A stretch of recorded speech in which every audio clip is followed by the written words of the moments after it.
Hi folks, Paddy Bergin here. I was just thinking about dates.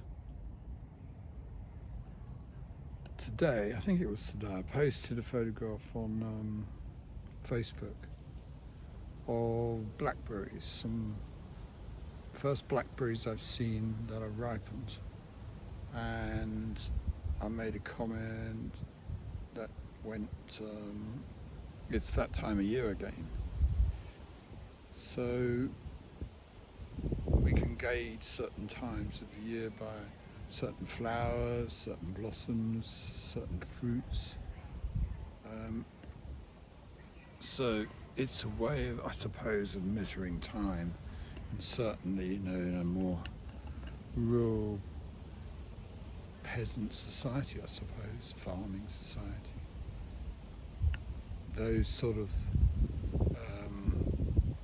occurrences when something's coming into blossom or blooming or fruiting, or could be vegetables or herbs. Anyway, it's like a memory aid.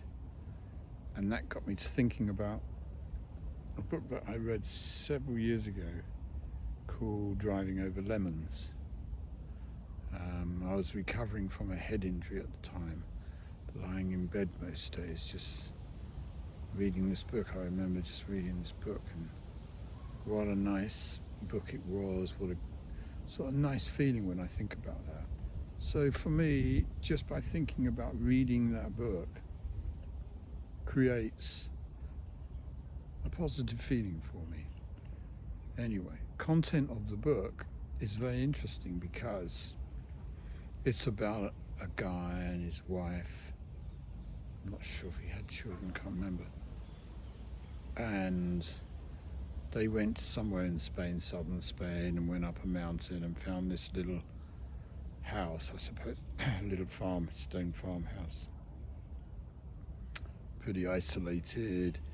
I think it was further up than the village, and they had to cross a stream to get to the house, and so their big thing every year was building a bridge, and then it would get washed away in the storms, and they'd have to build the bridge again.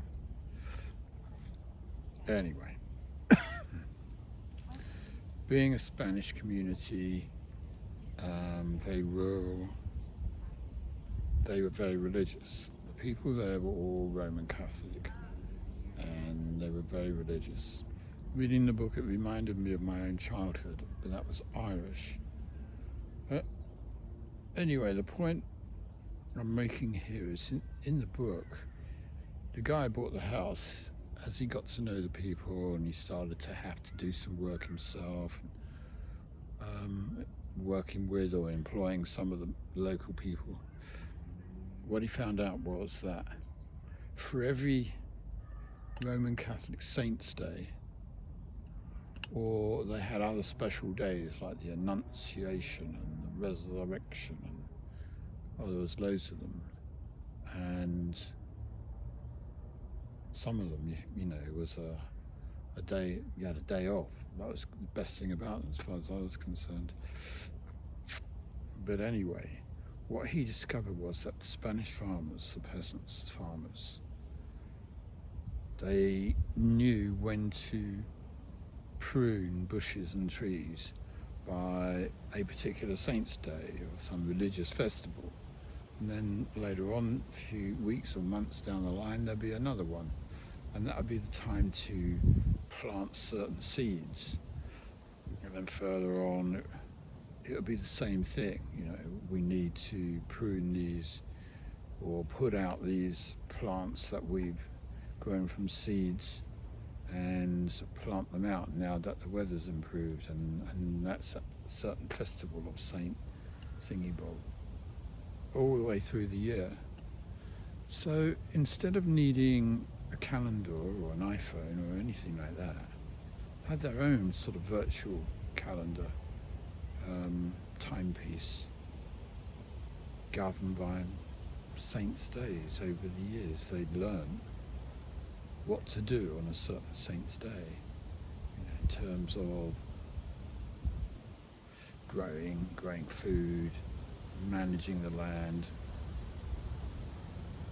So going back to me, when I think about what I said earlier, and this, it's the same sort of thing. You know, the blackberries come out and ripen at a certain time of year, and on certain saints' days, the Spanish farmers and peasants know it's time to prune something or plant something, or maybe to till the soil, as they say. So what it comes to is they're all anchors. You know, for me, just thinking about seeing those blackberries, it means it's a certain time of year, and it's sort of like, it's not quite summer and it's not quite autumn, it's on the cusp, so to speak. Hasn't quite stepped over the threshold where they all seem to be blossoming. Actually, maybe they're a bit early, because I haven't seen that many blackberries yet. I remember walking in the downs a lot and seeing the blackberries. So, how they remember it was by repetition, and eventually knowing that this saint's day